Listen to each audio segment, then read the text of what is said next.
But I want to show this clip now because this is of Jon Stewart when he came on your Crossfire show on CNN.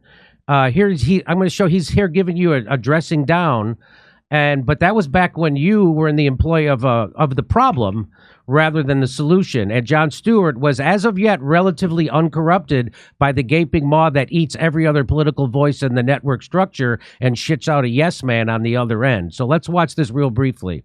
You have a responsibility to the public discourse. And you fail miserably. School, I think. You need to go to one. The thing that I want to say is, when you have people on for just knee-jerk, reactionary talk. Wait, I thought you were going to be funny. Come on, be funny. No, I'm not going to be your monkey. Go ahead.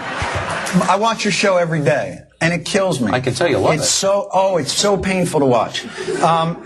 You know, because we need what you do. This is such a great opportunity you have here to actually get politicians off of their marketing and strategy. Yeah, it's someone who watches your show and cannot take it anymore. I just can't. What's it like to have dinner with you? It must be excruciating. Do you like lecture people like this? Or do you come over to their house and sit and lecture them? And, you know, they're not doing the right thing, that they're missing their opportunities, evading their responsibilities? If I think they are. Look, I wouldn't want to eat with you, man. That's horrible. I know, and you won't. But the thing I want to get to... We did promise naked pictures of the Supreme Court. Yeah, we did. No. Let's get to those. Why can't we just talk? Please, I beg of you guys. I think you watch too much Crossfire. We're going to take a quick break. No.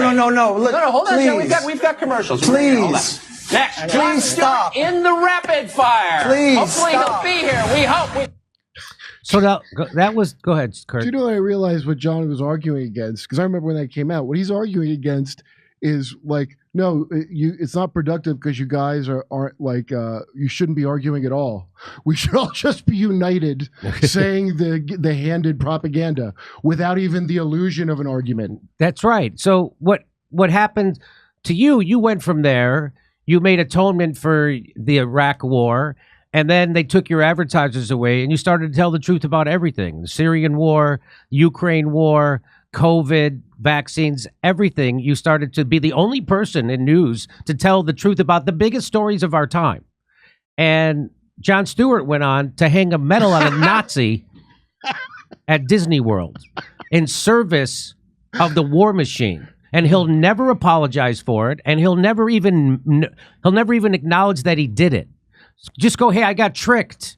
Or something. So he won't even say that because he won't tell people the truth about the Ukraine war, because for a second he told the people the truth about where the COVID virus came from, which was a lab in Wuhan. He told the truth on Stephen Colbert's show, and then he was ostracized from polite society for over a year, and it damaged him. It damaged him so much that he was willing to hang a medal on a Nazi at Disney World. The guy covered it up though. He didn't know until after. There it is. See, he put a red thing on it. And then he had to go give a tongue bath to two of the most bloodthirsty warmongers in the history of our country, Hillary Clinton and Condi Rice. And then when he did cover COVID and the vaccine, he didn't bring on Dr. Robert Malone or McCullough or Pierre Corey or anybody who had a counter narrative to the establishment lies. He brought on three liars for the establishment and pretended like he was so he did propaganda for big pharma and the establishment, not only for wars, he's doing it currently, and he's not only put for vaccines but for COVID, for everything.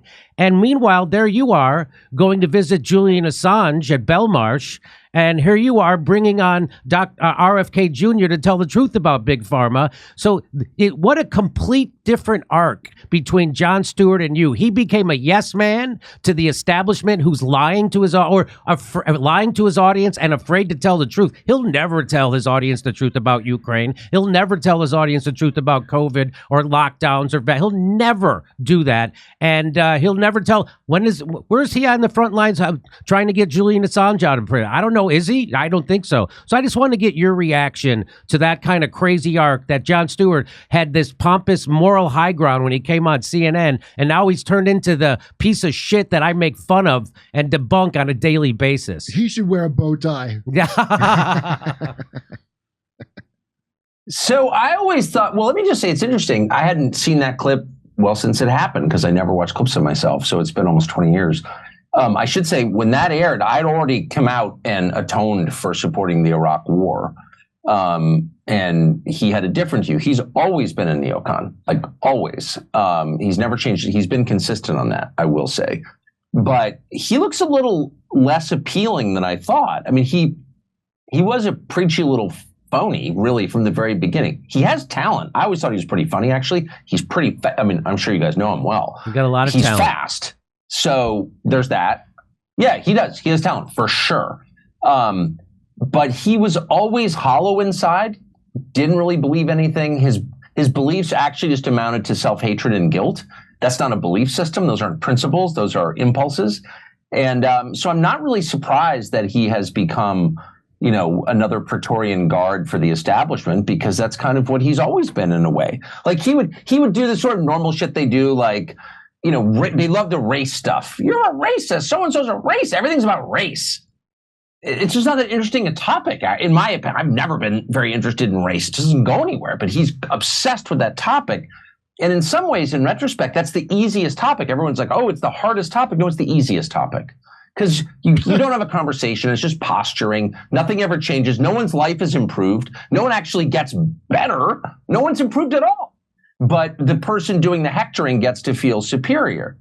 And that's kind of been his bread and butter for the 25 years. I knew him when he came on. I mean, I'd known him for a while. So for the 25 years I've known him, that's been the sum total of his moral universe. Like, you're a racist, I'm not. And so it's really not surprising that he's wound up sucking up to Condi Rice or, you know, Hillary Clinton or some other totally indefensible warmonger creep.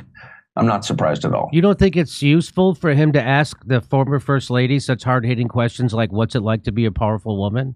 You don't think that's very, you don't think that's... But again, that's, so we're getting back to the race and gender thing. And like, race and gender are real, and there are differences between the races and the genders or whatever, but they're not actually that, it's not that, first of all, it's not that interesting. It's not the most important thing.